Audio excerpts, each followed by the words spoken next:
श्री सुखदेव जी बोले, हे राजा परीक्षित, राजा त्रिशंकु की स्त्री के गर्भ से हरिश्चंद्र हुए और उनसे रोहिताश्व की उत्पत्ति हुई। रोहिताश्व के पुत्र हरित एवं हरित के पुत्र चंप हुए। चंप जब राजा हुए तब उन्होंने चंपापुरी बसाई। राजा चंप के वंश में बाहुक नाम के प्रतापी राजा हुए, किंतु संतान उत्पन्न न होने से वे अत्यंत दुखी रहने लगे। एक दिन नारद जी का आगमन हुआ। देवर्षि को प्रणाम करके राजा ने यथोचित सत्कार किया। तत्पश्चात बोले, हे देवर्षि, मैंने अनेक विवाह किए किंतु अभी तक पुत्र रत्न की प्राप्ति नहीं हुई। तब नारद जी बोले, हे राजन, तुम उदास न हो, तेरे घर पुत्र का जन्म होगा। यह कहकर नारद जी चले गए।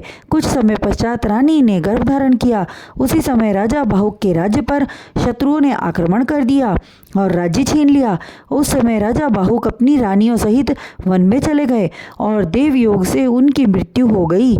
बड़ी रानी उनके पार्थिव शरीर के साथ सती होना चाहती थी, किंतु महर्षि औरव ने अन्य ऋषियों सहित वहां जाकर रानी को सती होने से रोका और बतलाया कि इसके गर्भ में शिशु पल रहा है। उसके पश्चात रानी की सौतों ने एक दिन रानी को भोजन में गर विष मिलाकर खिला दिया।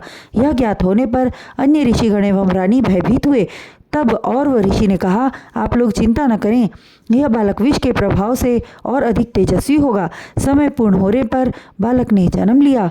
गर विष सहित उत्पन्न होने के कारण ऋषियों ने उसका नाम सगर रखा। वही सगर आगे चलकर चक्रवर्ती राजा हुए एवं औरव ऋषि को गुरु बनाकर धर्मपूर्वक राज्य किया। उनकी बड़ी रानी केशिनी के गर्भ से असमंजस और दूसरी रानी सुमति के गर्भ से 8000 पुत्रों की उत्पत्ति हुई। असमंजस के पुत्र अंशुमान हुए, जो बहुत बड़े धर्मात्मा थे। कुछ समय पश्चात राजा सगर ने 100 अश्वमेध यज्ञ करने का निश्चय किया। जब 100वां यज्ञ समाप्त होने लगा तब इंद्रासन चले जाने के भय से यज्ञ के घोड़े को इंद्र ने चुरा ले गए, जिससे यज्ञ संपन्न न हो और उस घोड़े को ले जाकर कपिल मुनि के आश्रम में बांध दिया और स्वयं इंद्रलोक चले गए। इंद्र यज्ञ का घोड़ा जब राजा सगर के पुत्रों को यज्ञशाला में न दिखाई दिया तब वे खोजने लगे, किंतु घोड़ा न मिला। तब उन्होंने पृथ्वी को खोदना आरंभ किया और खोदते खोदते पाताल लोक में जा पहुँचे। वहाँ सगर के पुत्रों ने देखा कि एक मुनि अपने नेत्रों को बंद किए हुए तप कर रहा है और आश्रम में घोड़ा बंधा हुआ है।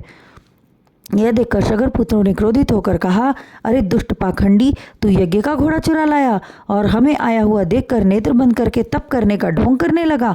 शब्द सुनकर कपिल मुनि की समाधि भंग हो गई और नेत्र खोलकर जो ही उन सगर पुत्रों की तरफ देखा, वे 60,000 वहीं जलकर भस्म हो गए।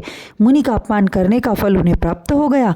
जब पुत्रों का बहुत दिनों तक कोई समाचार राजा सगर को प्राप्त न हुआ तब उन्होंने असमंजस के पुत्र अंशुमान से कहा कि तुम जाकर अपने चाचाओं एवं यज्ञ के घोड़े का पता लगाओ। पितामह की आज्ञा मानकर अंशुमान यज्ञ के घोड़े एवं चाचाओं की खोज करता हुआ कपिल मुनि के आश्रम पर जा पहुंचा और मुनि को प्रणाम करके विविध प्रकार से स्तुति करने लगा। उनकी स्तुति से प्रसन्न होकर कपिल देव जी ने घोड़ा दे दिया और बोले, हे सगर पौत्र, तेरे 60,000 चाचा मेरी क्रोधाग्नि में जलकर भस्म हो गए। जब गंगा जी का पृथ्वी पर आगमन होगा तभी उनको मुक्ति मिल सकेगी। तत्पश्चात अंशुमान ने कपिल देव जी को दंडवत प्रणाम किया और अश्व लेकर वापस लौट आए। पुत्रों के भस्म हो जाने का समाचार जानकर राजा सगर अत्यंत दुखी हुए। फिर उसे ईश्वर इच्छा समझकर धैर्य धारण किया और 100वां यज्ञ पूर्ण किया। तत्पश्चात अपने पौत्र अंशुमान को राज्यभार सौंपकर श्री नारायण के चरणों में शेष आयु बिताने हेतु वन में जाकर तप करने लगे।